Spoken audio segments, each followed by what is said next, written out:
Another busy day in the clinic. Let's see what we have today. There it is. All right.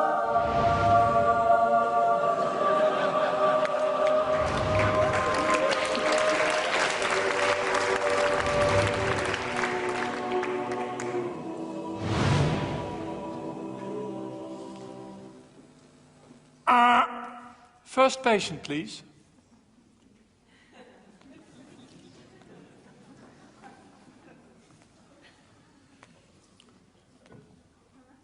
Hello, what can I do for you, sir?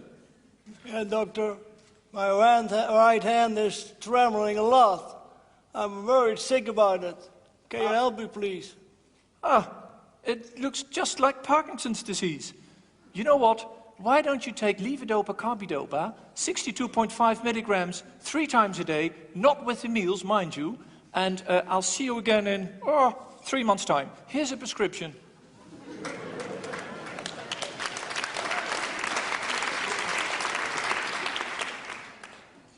Doctor, please, you have to take me seriously. This is very bad news. It will change my life completely.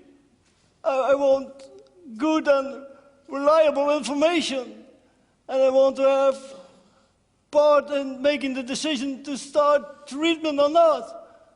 And where can I find other patients like me? What can I do to make things better? So, this kind of medical care is not the reason that you once became a doctor, is it?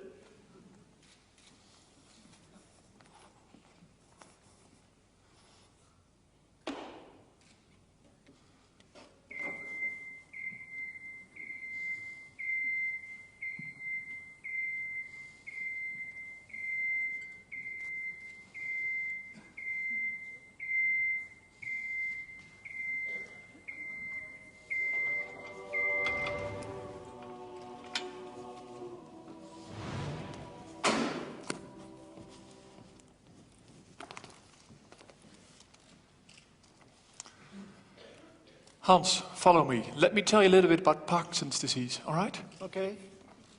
Come on, have a seat. Where shall I sit, doctor? Hans, in the world you've just created, there is no more hierarchy. So, take any seat you like. Oh, I take that one there.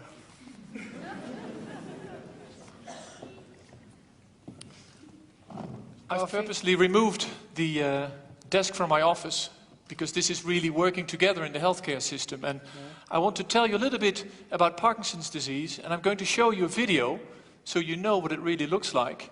And I'll also show you the video because it shows you the power of patients and their ability to compensate for the disease. This is a nice little tool that was given to us by the Reshape team in Nijmegen. So, can you see this properly? Yeah, okay. All right. So we'll start the video now. It's a man with Parkinson's disease who's had the disease for a long time.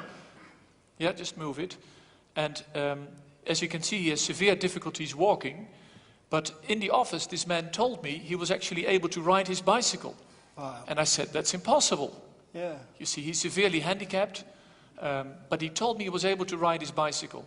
Mm-hmm. So we decided to take him outside and see what it looked like. Because I was surprised by this message. I said, you know, this is impossible. And this is not possible, I think. You think it's possible? I don't think so. No, I don't think so. Well, there he is. Oh, wow. We went outside and have a look. And we were just as surprised as you are probably now. Yeah. Isn't that amazing? That's amazing, yeah. And I think I'm showing this video to you because patients have a huge power to compensate for their disease. So even though patients have, of course, severe difficulties, they have remarkable abilities left. And that's the reason I'm showing this video to you. Look, here, he climbs on the pedals. You see that? Yeah. Isn't that amazing? And that's very amazing. And luckily he returns, huh? Yeah, of course. And look at this. This is actually the best part of the video. Look at this. There. Hop! Up a day. Yeah. But now he's stuck again. He was immediately frozen to the ground. Yeah. And you know what is remarkable? Oh. I had never seen this before, but I received hundreds of emails from all around the world by patients, just like this, who had a remarkable ability to compensate for their disease. And you know what? They knew it all along, but we didn't. It was staring us in the face all the time. It's remarkable, yes. Is it clear to you now? Yeah, I know. It's clear, yes. Thank you. Is it all right if I take the podium and spend a few minutes talking to the people, explaining what we should do? You may go. Okay, I'll be back with you in a minute. Thank you.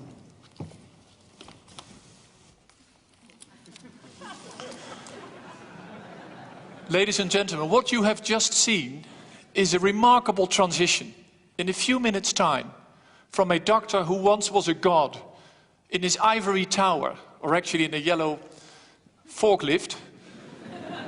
And I think it is time that doctors descend from their ivory tower and become a guide, a coach in the life of patients.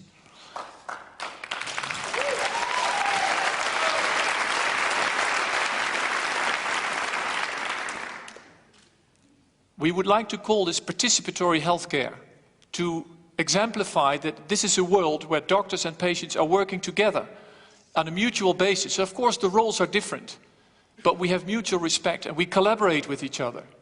And make no mistake, this is not a world where patients are ruling, where patients are bossing their doctor, which is what some of my more conservative colleagues are afraid of. This is not what patients want.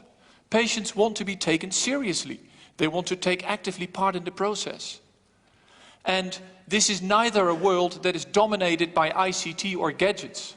I think the tools that you've just seen are helpful in supporting this new type of care.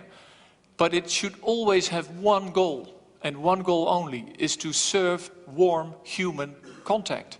Because that is what patients are waiting for. And then ICT and all sorts of other technologies can serve that main purpose. Now, if you are still hesitating whether or not you should make that transition yourself, let me just give you a few good reasons. We've heard it today. One is hospitality. I think we should really start to see our patients as clients.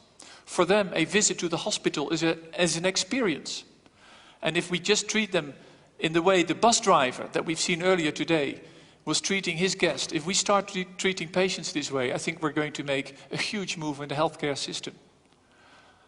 The video of the patient on the bicycle, to me, is a huge source of inspiration. And I am surprised, week in, week out, by the power of patients, how they compensate for their disease, how they battle all the difficulties they encounter every day in their life. And I think today we've seen wonderful examples of all the patients that have been here today, showing their power. And I think we are underutilizing that power. And we still think that patients should be treated as passive objects rather than an active subject who can contribute to their own health. And if you're still hesitating, and if not for any other reason, engaging your patients is cost effective. Let me give you one wonderful example. What I normally do in my clinic is tell my patients to come back after, say, 3 months. But if things go bad, 3 months is too late. But if you're doing fine, 3 months is too early. So they've done a randomized clinical trial where in one arm of the study, the doctor traditionally said 3 months, 6 months. And in the other arm, the patients were left free to come back whenever they felt the time was right. And do you know what happens? They come less often. The number of no-shows goes down. And the patients are always just on time because they decide when to come back. And I think those are just wonderful examples of how engaging patients is a way to maintain the quality of care and at the same time reduce the costs. And then finally, and we've heard it today, it is a choice. I chose my job because I'm passionate about healthcare. I have compassion for my patients. For me, seeing a patient as a partner, as a sparring partner in the health process is the only way. I cannot see any other way. And if we start to treat patients as active subjects, working for me as a doctor becomes so much more pleasurable. It becomes so much better, more effective. And again, I think in fact, it's almost not a choice. I think it's the only way to move forward. So I tell you, I have a wish cookie, a secret wish cookie.